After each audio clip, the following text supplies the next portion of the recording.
Chapter 19. Hello there, I am Rimuru, Rimuru Tempest. Today, the town has yet again glorified. Due to a multitude of aspects and changes in the timeline. First, we had more orcs to work in our development. Of course, I won't force all orcs into jobs they aren't passionate about. Not all of them are designated in constructional duties, but others shine through in other fields that we can utilize. For example, there are orcs who are helping the kitchen for our cuisine. Then there are orcs meant for exploration expeditions, then there are orcs who are a master of handicrafts, which they got designated to the Garm brothers and Kaijin Smith. Second, we have assembled a promising martial might of Benimaru's personal core Kurenai. It consists of 600 powerful ogres. Some of them are bright enough to evolve into a similar species as Benimaru. What can I say? It's too early in the day, but our town was rather secure. There is no monster that can bust through B-rank goblin riders. And furthermore, we have an internal force of elite orcs and the supreme Kurenai. If you are wondering, the average Kurenai member is at least B+ or at least on par with Gobta or Rigyur. With this many workers exchanging posts, it is comfortable sleeping at night. Let's rephrase that, I don't need any sleep, but I force myself to feel like a human. Third, the Dragonutes joined our curators, and unlike the other timeline, I gave a little whisper to Abel's ears. Hey, I am really a demon lord who'll rule the great forest of Jura. So, I don't mind if you want me to govern you as an entirety. So yeah, I just give him a little smug declaration. It wasn't really true, but I opted to whisper that. Because of what I did, the entirety of Dragonutes swore their absolute allegiance. I don't want to rule them with plain dictatorship, but, fool. I don't call this one dictatorship. Anyway, I'm gonna claim it anyway. I wanted Dragonutes' entire population, so here we are. We need to pluck every resource we see because of our swelling population of hundreds of thousands. Obviously, that is the main aspect of governance, and because of the rising population, we must revolutionize our resources and manpower. So, the increase of Dragonutes workers is more than welcome. Gabble and his compatriots have been tasked to help Vesta's innovations. I don't really give a crap what research project they'll start, but one thing is for sure. Due to Vesta's knowledge in engineering and his research knowledge, our lifestyle was as good as what the Ingrassian people have. Many magical and electrical apparatuses in our homes have been innovated to ease living. And, not only in our lifestyle but in the army and constructional duties were also improved thanks to Vesta. On the constructional duties side, Geld and the others are really grateful for the exceptional invention of anti-gravity gloves. What it did was any non-living material touched by these gloves will lose its mass, therefore, heavy lifting won't be a thing anymore. Occasionally, Geld and the others still heavy lifts for conditioning purposes, but this phenomenal innovation really is unique across the world. It will rev the efficiency of our buildings. I mean, with these even one individual can transport 1 million pounds of concrete while running across the continent without breaking a sweat. So yeah, Vesta really is a prodigy, let's appreciate that. There is nothing really worth citing on the military side, or at least we cannot see any phenomenal invention on their side. Since Vesta and the others, for now, concentrate on the medicine. To be distinguishing what he is up to these days is reproducing what I illustrated to him. The full potion. So with help of Gabble and his new 100 dudes of a combination of orcs and Dragonutes, they started cultivating hippocute herbs. They are designated in Veldora's cave. Now that I remembered, I didn't eat any hippocute herbs in the sealed cave, therefore they have tons of seed to refactory. So yeah, that concludes the third one. Fourth, it feels like the establishments we have built right now post-Orc Lord Arc was comparable to what we had before Walpurgis. It's all thanks to my new revisioned course of action. I can't even begin to count how many establishments are getting built at the same time. But let me enlighten you at least the gist of what we are currently building. We already had the executive estate, or the exquisite facility we have meetings. It is also in the estate where Testarossa and the girls usually do their tea parties. Yeah, that one is already on the way, and a lot bigger too. Our agriculture is already functioning. We have many crops originally ours and we'll continue cultivating. Original crops due to genetic modification of O Great Seal Sensei. We have our black rice and such crops to feed our stomachs. I have a promise to that Geld after all. We have a 20,000 square kilometers flattened soil where we plant our crops, but only 500 square kilometers is functioning at the moment, and I wanted 1,000 square kilometers of fully planted agriculture by the end of the year. So yeah, we can at least savor a little fortune by now. Speaking of fortune, we have here is a fortune I considered as a misfortune. That is, Shizu-san getting a house. Let me explain for a moment. A week ago, Shizu-san asked us if she can get a personal Japanese house. She asked us while fidgeting, and I actually thought she is genuinely cute. Of course, because of the good deeds she provided us we didn't reject, but her house had a personal bath, therefore there goes my chances of seeing her butt naked. Can you really reproach me? Is there any bickering we should have here? We are talking about Shizu-san here. Every man will die for her. Darn it. But Shizu-san explained that never in her life had she got a personal space. She usually goes to inns and Free Guild usually accommodates her in their establishments. She also clarified that the structures look like Western-style mansions and she didn't like it a bit. But now building a Japanese culture cabin was a dream come true for her. I can catch luminaries of zeal in her eyes with a huge readiness on her cheeks. So, the profitable forte that we have clinched the problems with logging was sort of woeful just a bit. So that's the recap of the months of development we had.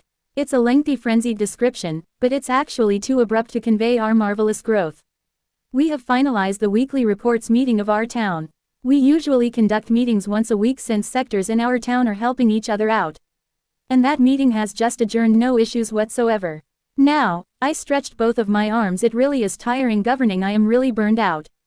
I and the executives simultaneously went out in the meeting room. It is time to dig into our cuisine, even the cuisine is improved thanks to Shuna. We have grown many ingredients in a form of crops and halls, so Shuna has a lot of raw ingredients to try. And our meal for today is stew. It is nothing grandiose, but it has all of the nutrition we need. Really, we can finally experience a little bit of wealth. So at the little dining table, the leading figures of the congregation of races happily eat their hot pot together. Everyone was eating manically, well, not really everybody. Brother, why won't you eat other vegetables? Shuna was scolding her picky eater brother. Since Benimaru is well respected, the others just faced their eyes in the opposite direction, not minding the scolding session. Meanwhile, his close aides like Soe, Hakuro, and Shion treated it as just a normal day. Probably, this frequently happens even when they were kids. And we have, me and Shizu-san who are incredulous in Mother Shuna's actions. Benimaru wasn't even arguing back. Quote, I have told you anything but carrots. He whispers softly, but he is really underneath Shuna. I began to question who really is older in the two of them. Hey, Benimaru-kun, your sister has put a lot of effort in making this, you know. She utilized what we have, and even on that budgeted ingredients she made this cuisine. I know that, Lord Rimuru, I really wanted to savor every piece of it. But I no matter how much I tried I just can't swallow it. Benimaru explained, for me, it was a valid excuse enough. We have different taste buds, and if he really is born that way, then we can't help it. But, if you can't swallow it, then I'll feed you myself. Shuna said with a smile, though even with that radiant smile her grip tells me that she was about to palm that spoon to Benimaru's mouth. Oh boy, we need a tranquilizer here. Thankfully, the heat of the room was settled down thanks to a goddess of peace. Why don't we just have him undergo training? Shizu-san said. Training, that's our question. Yes, when I remember it, I have students who are picky eaters. And I conditioned them by feeding them the food they despise at a minimum, then eventually I'll add the quantity until they are used to it. Eating whatever on your plate is an adventurer must skill after all. I see now, but what happens when they refuse? Of course, I'll punish them. Now that you asked me, there are 2 students who got out of my grasp. They immediately produced the results to work outside of my care just to escape this training. She said that with a smile. But I heard it once to Hinata. They never said the specifics, but apparently, Shizu-san's disciplinary penalty was enough to make Hinata and Yuki shiver. Hinata explained that to me while her body is trembling in terror. She conveyed Shizu-san's punishment as one word, but hell. I really wanted to listen to Shizu-san, but if we let Shizu-san take the job we might adapt to this norm. And I don't want to experience something comparable to hell. I don't know if it's true, but I am really grateful for Hinata's warnings. I'll send my appreciation later, to Hinata's words that protected us. Plus, I also heard Ellen calling Shizu-san the demonic head instructor. My image of her is completely ruined. After I thanked Hinata and Ellen internally, it seemed Benimaru still didn't touch the vegetable he has grown to despise. At least, Shizu-san now occupied Shuna. She is preaching all of the foods she wanted to reproduce. When it comes to food, Shizu-san manically flooded Shuna's knowledge with different cuisines in our world. And she kept going for at least 30 minutes. I know that's long. Shuna doesn't seem to mind it since Shuna is kinda a nerd in cooking, but for us, listening to Shizu-san and Shuna's out of our comprehension discussion is tiring. Yeah, actually I prefer seafood because of my own country. But actually, in my journey here there is a lot of meat that I've grown to like. But wait, my homeland takes priority, right? As a Japanese person I wanted seafood more. On second thought, I like meat more, or at least the meat we have produced here in Jura. And that wouldn't wrap it up. She is too enthusiastic to even notice our stupefaction. Darn it, I don't know, maybe if something is along the lines of tempura, sashimi, and ramen then I'd like marine food more, but there are variations of ramen depending on the variation, it might be meat or fish, but vegetables, I am really undecided. Donburi might be a good idea to adapt here in the first meal we can apply, it will sell a lot in the countries. Considering sea cuisine isn't a thing, but that same applies to sushi, and udon might be a lightweight morning meal, but then Shuna said I should think of what to adapt, right? I don't know, I can't really choose one. See, we have hundreds of different dishes, but there is also a problem with raw materials not present in this world or still not explored, but I can leave it to you, right? If you ask me about the meat part, yakitori or sashimi is the best, but as I was implying, if you wanted that will flat out our stomachs, ramen and donburi are the way to go. Also tofu and tamagoyaki are balancers of the spices, so that would be great if we can add it to our menu. I am not too demanding, right? Wait, how can I forget? Miso soup is a must. Then we have sukiyaki, which is really a variety of meat, but if you wanted something that will alleviate your hunger in one to go, it would be curry rice in quick preparation. It might be onigiri. Then gyoza is also a quick cook and it can be partnered with onigiri. So Shuna, can you? She is still going, as you can see, with no period or stopping. Shizu-san didn't even use sentence structure. She expressed those words barbarically without any pause. We have finished our meals and Benimaru also finished his plate with little carrots left. But Shizu-san is still preaching to Shuna. Maybe, Shizu-san could be an advisor in the kitchen. Yeah, finally we have takoyaki and yakisoba. It really is lightweight where you won't have to worry about getting fat. Finally, she has concluded her missive. She pants heavily after ending her enthusiastic lengthy description. Really? After all of that talk about food you are worried about getting fat? But amid that, catastrophe struck. We don't know that a specific catastrophe was listening to all this time. I have enlightened, please let me cook these cuisines for you, Lady Shizu. Standing up on the opposite side of the table, it was the catastrophe class cook Shion who stands up and clumps her fists. Oh boy, I and the Kijins simultaneously stand up. We have a common goal in mind, fled. We ought to escape where Shion's cooking wouldn't reach us. But I didn't expect Shizu-san to be too brash to not realize it. Oh, then let's have it, Shion and Shuna. Shizu-san exclaimed delightedly. Can't she read the atmosphere? Or maybe she thought because of Shion's look she is capable. But in reality, it's actually the opposite. Shion's cooking doesn't have parameters. The world doesn't even have a system to determine the threat level of her cooking. Damn it, Shion only looked competent, but in reality, she wasn't. Shizu-san was defrauded in this hoax. It was a scam. Hey, Shion, I believe we already talked that you are a secretary, not a cook. But Lord Rimuru, I really understand that, but it seems I have a passion for cooking. Maybe you would forgive me for being so talented. Rest assured, I can be a cook and secretary at the same time.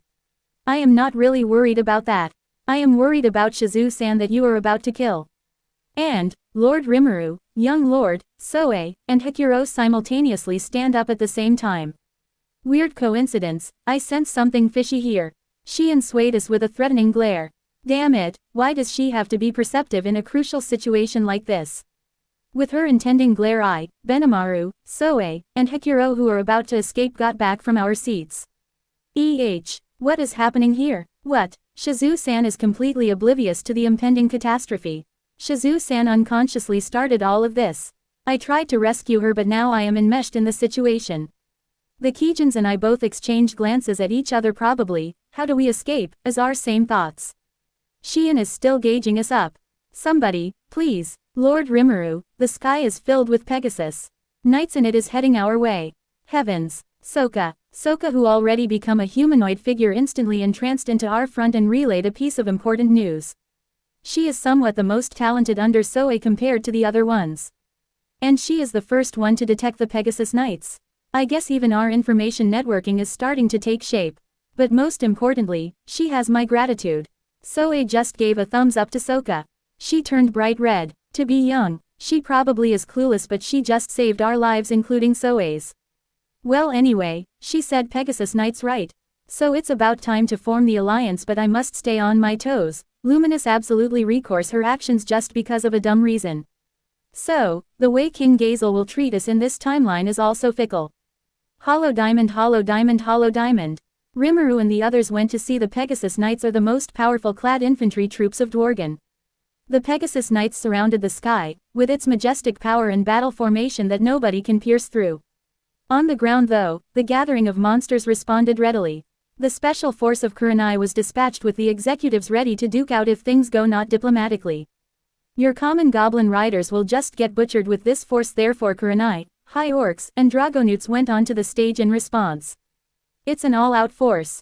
But due to massive improvement in security and establishments, they can readily accommodate them. First, which is their course of action, coercion or diplomacy? Leading the march the hero King Gazel Dwargo. Less than Lord Rimuru, shall we evacuate the townsfolk? Greater than, so a reported via telepathy. The sight of active military activity of Dworgen was more than a sore in the eyes. Just seeing their elite force approach the same direction as your shack is already disturbing. But, the gathering of monsters came prepared. Less than no, it would be a waste of energy. We cannot evacuate 400,000 people and counting on something prosaic. If you sense friction of intimidation then please do, but for now, watch. Greater than, Rimuru rationale things with Soe. Less than as you wish. Greater than, the biggest improvement in this timeline and the previous one is the rapid growth of the economy. Rimuru cannot halt the economy that is actively functioning. You cannot cancel classes without a reason, right? Rimuru's place has an institution that teaches different sectors of skill set. They can't just say the class is cancelled. An economy needs to work every time to function well, of course with an exception of natural disasters and such preparations. The Pegasus Knights landed on the outskirts of the city borders. The Kurenai immediately surrounded them, and the executives confront them for possible diplomacy. But before anything start off, King Gazel gave off a satisfied chuckle. Impressive, a city with a rich functioning liberated economy in just a few months. An impressive feat. He glanced aside the forces of the monsters. And there, he saw greater ogres, high orcs, hobgoblins, direwolves. Following suit, 3 females arrived at the scene shortly after. 2 of them are powerful Kijins and the one that left King Gazel speechless. The legendary champion who reigns on top decades ago. Shizu Izawa or Shizu. King Gazel just received information from his informants about a certain slime ending a pending war before it spread across the continent. Now, he came to see it for himself if she is a foe. But, not long ago there is also a slime who shook the cave of Dworgen. Coincidence? King Gazel believed that this individual is the same person. And standing in front of his army it was the questioned slime Rimuru Tempest. Unlike the other timeline, Rimuru came fully prepared with his forces to possibly intercept Dworgen. It is worthy of King Gazel's praise. Of course, if something awry did happen then Dworgen still has the numbers and forces advantage, but as of the Kurenai and the executives then the battle would be a close battle. But, Gazel is a great king. His visions sense further and look for measures that will be profitable in the long term. In his mind, it is impressive how this gathering of monsters managed to gain this elite force comparable to Dworgen's elite that they cultivated for millenniums. Despite this gathering was established just months ago. Their potential is worthwhile to develop. The only case was whether they will use it in evil or not is the only remaining matter of King Gazel. Gazel and Rimuru already have a cooperative relationship within themselves. But Dworgen and this gathering still are neutral from each other. It's been long, Rimuru. Indeed, but what does the great king of Dworgen want from us? Rimuru asked. He is fully in caution. Nice sword. Ignoring Rimuru's question, King Gazel pointed out Rimuru's sword with a smirk. Rimuru completely hid the sword as that is the Sword of Tempest, which is a Genesis class that could withstand true dragon's cores. Rimuru thinks that he should not let King Gazel assess that sword at all costs. It would cause him dearly his identity and his strengths. Rimuru knew he can't lose in any fight with his current capabilities. But, his enemies identifying his identity is a completely different issue. Don't underestimate me. I am the leader chancellor of the Great Jura Alliance. Rimuru responded, but he is discreet around this great king in front of him. After all, this king managed to mark him as a threat with impulse alone.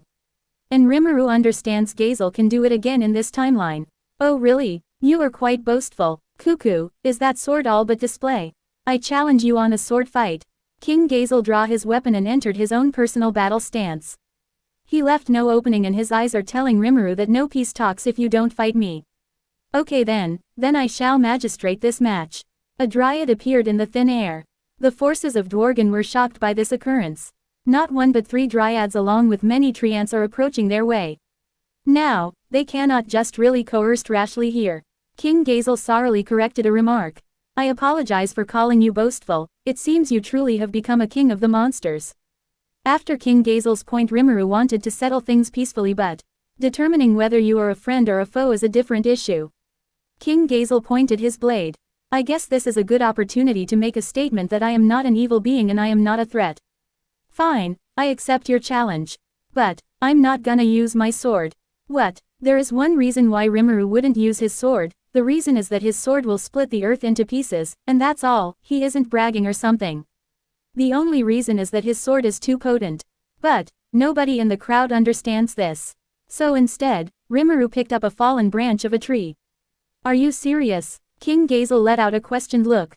But Rimuru just responded provokingly. Come at me anytime. Chloe, Shizu-san, Leon, Guy, Dino, Hakuro, Hinata, Albert. I learned all of the decisive sword arts from these great swordsmen, which now I cannot lose. So, I wouldn't lose even if I am using a branch of a tree against King Gazel. Cocky, too cocky. Then, here I go. All the observers are fixated on their king's sword fight. It is the first time they'll witness Rimuru using a sword, so this is a must-watch event. After both participants pointed their swords at each other, Trainee the Dryad gave the signal of battle. Begin. King Gazel swiftly dashed in with powerful blows. Each of the blows created wind shockwaves across the area, but the wooden branch tree didn't shatter. Rimuru and King Gazel are evenly matched, but one thing to point out is Rimuru is only deflecting. His wooden branch does not wish for violence, and King Gazel immediately understood this declaration. But still, the battle continues. The clash of blades from the kings transpired abruptly. The clash of blades was ethereal, barely the naked eyesight could follow. Its vibration causes sound waves across the area to go wild. Because of the phenomenal force Rimuru is exerting in the swings, it was preventing the fealty branch from breaking. The swords that both comprise both power and speed, but King Gazel noticed something a tad unusual. Even with this phenomenal power, Rimuru is still holding back, his intuition saying this slime is eminent is proven. Rimuru started increasing the rate and intensity of the branch, which made King Gazel draw back. TCH, as I anticipated. You were an awakened demon lord, weren't you? On King Gazel's statement, everybody couldn't hide their surprises, even Rimuru got startled. How? So I was right. I guess. King Gazel blew Rimuru's cover in an instant. Well, some part of it. Rimuru is factually a demon lord, but there is something more beneath that cover. King Gazel blew one of it, but there are more to unveil. Foo ha ha ha. You are amusing, Rimuru. A powerful leader, but some part of you still lack. Very well, if you block the next attack then we shall cease this bout. Got it, you Dworgen guys have a lot of explaining to do afterward. Thunder of heaven and earth. King Gazel disappeared in the sight, nowhere to be found. But instead of panicking, Rimuru expanded his perception to the maximum plus with CL's calculation. It was extra skill, flash step. So, it's just a powerful crush combined with instantaneous flash step. King Gazel just utilized Hakuro's skill. Rimuru randomly sways his branch on his rear into the trajectory of his weapon. There King Gazel emerged. Before King Gazel can fire his crush attack, Rimuru's blade reached his neck first, with just 1 millimeter away from making contact with King Gazel. This is checkmate. Rimuru triumphantly gets his first victory against King Gazel. Instead of fumbling humiliated, King Gazel let out a satisfied nod. The winner, Rimuru Tempest. Trainee the Dryad just declared to the Pegasus Knights the defeat of their king. Never in my life, I received this humiliating defeat. Me getting defeated with a branch is amusing. King Gazel said without a hint of humiliation. To the Pegasus Knights, it is disappointing. To the monsters, this is a spectacle. The way Rimuru wields a sword is unparalleled. In this battle few of the executives now realized something. There is something beneath our master. An amazing hidden existence acting to be a regular person. And for King Gazel, his defeat is only a trifling matter compared to what he was really after. The first clash of swords I already comprehended. You weren't some kind of contentious bastard. Your blade doesn't have a single hint of killing intent. It was a naive wield, but I like it. On top of it, you actually did manage to build this amazing place from scraps. You should be proud, King Gazel complimented. Well, unlike my instructors, I am not a swordmaster, so it's okay for me to be labeled amateur. Rimuru said without a care. But there is one thing King Gazel is concerned about. That. How did you know my attack? Right, actually my instructor is. Before he can finish, a familiar savon tapped Gazel's shoulder. King Gazel squinted behind and his eyes surprisingly lit up. Savon, King Gazel stammered, seeing his former mentor's figure. Lord Rimuru, that was a splendid display of sword art. As a swordsman and as one of your many instructors, I am quite happy to see this. Hikuro was delighted to see his student's development. It may be a steep narrative, but without any strength or skill expansion, Rimuru is defeated by Hikuro during training like Shizu. Not only Shizu and Rimuru, but the monsters under them are also grinding their crafts. Every executive also has room for skill development, making them more powerful than ever. Even the stalwart Shizu and Rimuru cannot win against Hikuro in their specialization. You no longer look like the boy I found lost in the forest. Ah, forgive me, King of the Dwarves. It was an honor to see you surpass me in the sword. Hikuro is overjoyed to see both of his disciples in an impressive sword fight. Nothing is worth more than a teacher witnessing his scholars improve. What an honor to hear you say that. Hollow diamond, hollow diamond, hollow diamond. Dworgen's elite forces and the gathering of monsters settled things in a diplomatic meeting located in a garden villa. I think changing the construction designs and our construction building wouldn't hurt the timeline so much. I mean, I wanted it to be identical, but making a perfect replica is boring. As I relayed that information to Murd, he immediately drafted the plan of the city. Therefore, we would have a different Jura Tempest Federation in design. We managed to raise some replications of crops in our previous world. We already have milk, soy sauce, and other ingenious spices. Mother Shuna is optimistic with a lot of these present in her kitchen. I think chocolate, should we have that? We managed to raise milk, but can we produce cocoa? Thanks to Apido and Zejin's early appearance, we also have a little but substantial source of sugar that we extracted from Apido's honey. Now in front of me gathered the Dworgen's elite. We are in the garden villa, or an annex of the under construction executive estate. There are also automatized tools for construction to increase our development. Because of those fast, efficient constructions, we managed to pave neat and dandy highways using concrete blocks. That would also improve our transportation of goods and just traveling in general. I guess our development tested my sobriety.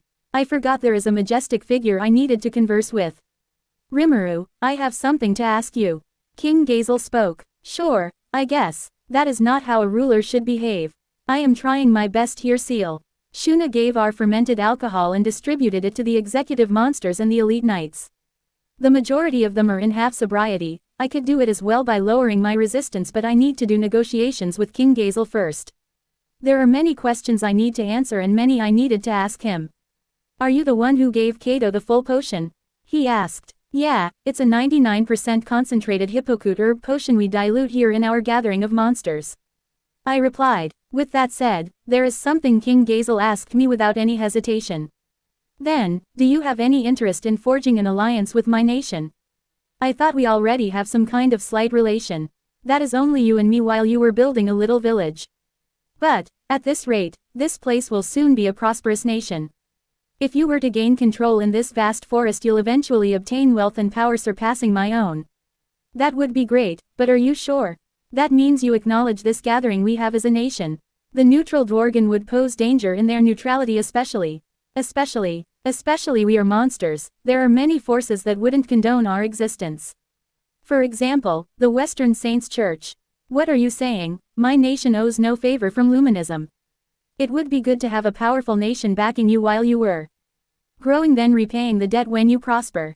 He said. I consider for a moment, but is there really a rationale to be obstinate here?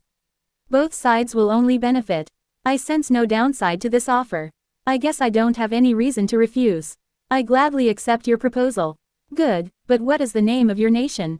To that question, the attention of the room was now attentive again to me. Jura Tempest Federation, I said hastily, but there is one specific part King Gazel didn't favor. Federation. After that question, Dwarf San, who was the captain of the Pegasus Knights, explained things that I don't even know.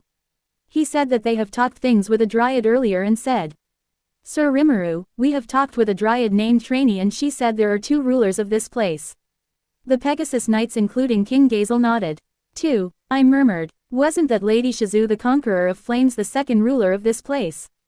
Well, it's true that Trainee-san pledged her as. Then, how about building a monarchy?